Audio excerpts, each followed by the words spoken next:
আসসালামু আলাইকুম, আপনাদের সামনে নতুন একটা ভিডিও নিয়ে উপস্থিত হলাম। ভিডিওটা হচ্ছে রিয়েলমি C21Y এর ডিসপ্লে চেঞ্জ নিয়ে, ডিসপ্লে এবং মিডল পার্ট চেঞ্জ নিয়ে কিছু অংশে একটা ভিডিও। দেখতেই পাচ্ছেন আমাদের সামনে একটা C21Y এর একটা মাদারবোর্ড মিডল পার্ট সহ। এখন আমি যে হেয়ার স্পিকার চেঞ্জ করতেছি, এই যে কীভাবে বসাবেন সেটা তো অবশ্যই দেখতেছেন, এভাবে বসাবেন। এবং এই যে দেখতে পাচ্ছেন যে পুরাতন যে মিডল পার্টটা ওখান থেকে আমি এবং একটা কস্টিপ খুললাম। এখন এই যে র্যাবনটা, এটা হচ্ছে গিয়ে আপনার চার্জিং লজিকের সাথে থাকে এবং চার্জিং লজিকটা কোনোভাবে হাত দিয়ে ইয়ে করা যাবে না, টুইজারের মাধ্যমে আলতো করে খুলতে হবে। খুলে খোলার চেষ্টা করতে হবে। এই দেখেন অলরেডি খুলে গেছে। এখন এটা আমি আলাদা করলাম। পাশে একটা মোটর আছে যেটার মাধ্যমে আমাদের সেটটা ভাইব্রেট হয় আর কি। সেটা উঠাতে হলে ওখানে একটু অবশ্যই লিকুইড দেওয়ার সম্ভাবনা আছে, কারণ এমনিতে অনেক সময় ওঠে না। তো উঠে গেছে ভালো। এই যে এভাবে উঠে ফেলবেন, টুইজারের মাধ্যমে আলতো করে উঠে লাগাবেন। আর অবশিষ্ট আর কিছুই রইল না। আপনারা আরও দেখতে পাচ্ছেন যে এখানে আমি যে মিডল পার্টটা চেঞ্জ করতেছি ওইটা মার্কেট অরিজিনাল মিডল পার্ট।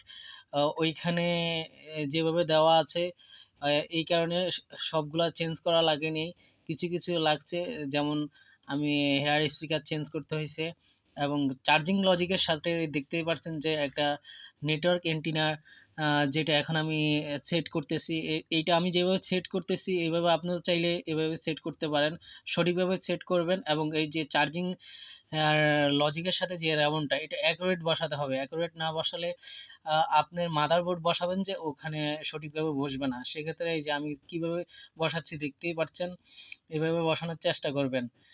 যদি সঠিকভাবে না বসান সেক্ষেত্রে কিন্তু আপনাদের মাদারবোর্ডের সাথে যে কানেক্টর থাকে, এই র্যামনের যে কানেক্টর থাকে সেখানে বসবে না অ্যাকুরেটলি। এই জন্য ভালোভাবে বসছে কিনা সেটা দেখতে হবে। এখন আমি দেখতেই পারছেন যে আমি ওইভাবে চেষ্টা করতেছি যে সুন্দরভাবে অ্যাকুরেটভাবে যাতে বসাইতে পারি। এই যে আমি অ্যাকুরেটভাবে বসলো, আপনারা দেখতেই পাচ্ছেন। এখন আমি দেখছেন ২ টা মিডল পার্টে দেখাচ্ছে আপনাদের সামনে, দোনোটাই সেম। জাস্ট হেয়ার স্পিকার এবং চার্জিং লজিক এবং র্যামনটা চেঞ্জ করা হয়েছে। এবং এই যে মাদারবোর্ডটা দেখতেই পাচ্ছেন এটা, এবং নতুন যেই মিডল পার্টে এখানে এখন বসাবো, যে দেখেন কিভাবে বসাচ্ছি, এভাবে বসাই নেবেন। এবং যেই এন্টিনার তারটা দেখতেই পাচ্ছেন, এটার মাধ্যমেই মূলত মোবাইলের নেটওয়ার্ক শো করে। এটা যদি লাগানো না থাকে সেক্ষেত্রে আপনার মোবাইলে নেটওয়ার্ক আসবে না। নেটওয়ার্ক না আসার কারণে আপনি কথা বলতে পারবেন না। সেক্ষেত্রে যে নেটওয়ার্কের যেই এন্টিনার তারটা দেখতেছেন, এটা অ্যাকুরেটলি সুন্দরভাবে বসাবেন। এখন যদি হাতে দিয়া যদি না বসাইতে পারেন, সেভাবে টুইজারের মাধ্যমে একদম অ্যাকুরেট লাগে বসাইয়া তারপরে চাপ দিয়া দেখবেন যে ঠিকঠাকভাবে বসছে কিনা। এই দেখতেছেন আমি এখন ওইভাবে দেখতেছি, আপনারাও দেখতেছেন। এই দেখেন এখন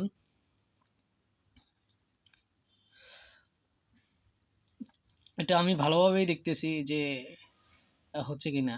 আর এখন দেখতেছেন যে একটা ডিসপ্লে লাগাচ্ছি, এটা হচ্ছে মার্কেটের ওই ডিসপ্লে। এইটা এই যে এখন যে ডিসপ্লেটা লাগাচ্ছি, এটা ডিসপ্লেটাও আপনার ড্যামেজ হয়ে গেছে, তাই নতুন আরেকটা ডিসপ্লে নিয়ে লাগাচ্ছি নতুন মিডল পার্টে। মিডল পার্টটাও পুরো ড্যামেজ হয়ে গেছিলো, তাই এখন সবগুলা একদম চেঞ্জ করা হয়েছে।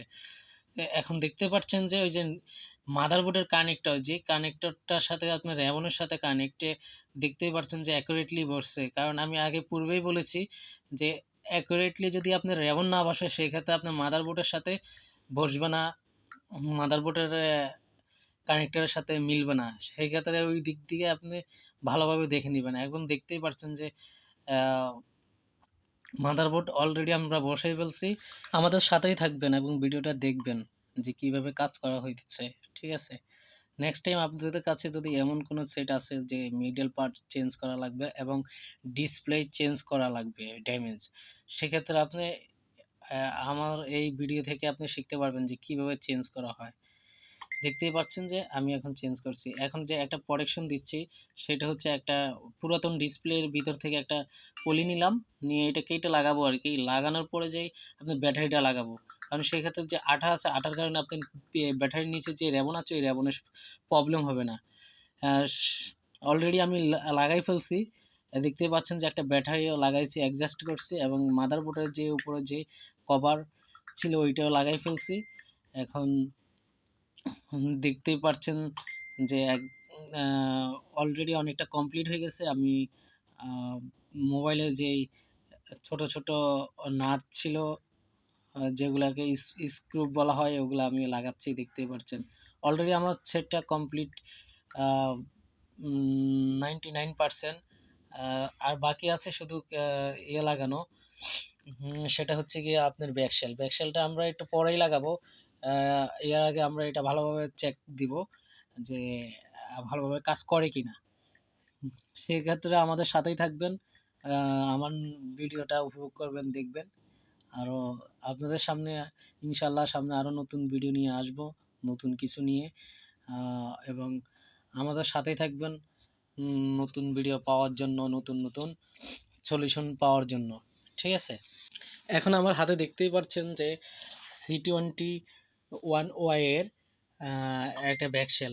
সেটা হচ্ছে কি ড্যামেজ হওয়ার কারণে আপনার মিডল পার্ট এবং ডিসপ্লে ড্যামেজ হওয়ার কারণে আপনার ব্যাকশেলটা অনেকখানি ড্যামেজ হয়েছে। সেক্ষেত্রে যে আমাদের সিম বেস যেইখানে লাগে সিম বেসটা ওই বরাবর একটু প্রবলেম হচ্ছে। সেক্ষেত্রে আমি ওটা দেখে নিয়েছি, এখন দেখতেই পাচ্ছেন যে আমি সেটা অলরেডি ওকে করে ফেলছি। এখন ফাইনালি আমাদের কাজ ওকে। ডিসপ্লে মিডল পার্ট সবগুলোই আমরা চেঞ্জ করছি, ভালোভাবে ইয়ে করছি। এখন ডিসপ্লেটা আমরা একটু চেক দিয়ে নিচ্ছি ভালোভাবে কাজ করছে কিনা, কারণ সেটটা ফাইনালি ওকে হয়ে গেছে। কারো কাছে ভিডিওটা ভালো লাগলে একটা লাইক, শেয়ার, সাবস্ক্রাইব করে দিবেন, যেহেতু পরবর্তী ভিডিওটা বানালে আপনার কাছে সবার আগে পৌঁছে যায়।